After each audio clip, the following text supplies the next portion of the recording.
Hello everyone, welcome to Thinking for Kids. မင်္ဂလာပါကလေးလေးတို့ရေ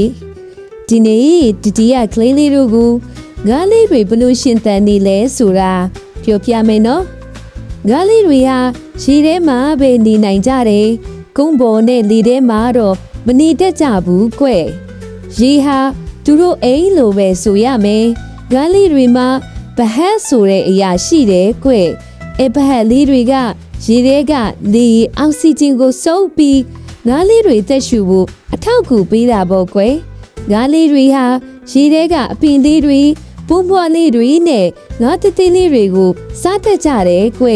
ငါးလေးတွေမှာဆူတောင်းနဲ့အမြည်တွေရှိပြီးအဲ့ဒါတွေကရေထဲမှာလှုပ်ရှားဖို့အတွက်ကိုကူညီပေးတယ်ကွ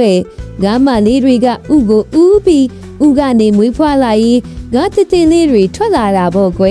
ငါးလေးတွေဟာရေထဲမှာပဲအသက်ရှင်နိုင်ကြပြီးရေမရှိရင်အသက်မရှင်နိုင်ကြဘူးကွအဲ့ဒါကြောင့်ငါးလေးတွေကိုတက်ရှင်းတဲ့ရေအောက်ထဲမှာပဲထားကြရမယ်နော်ကလေးလေးတို့ရေ Thinking for Kids နဲ့တို့စဉ်းစားပါ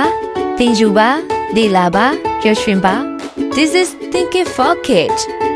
Inspiring Rand Mind Sporting Loving Mass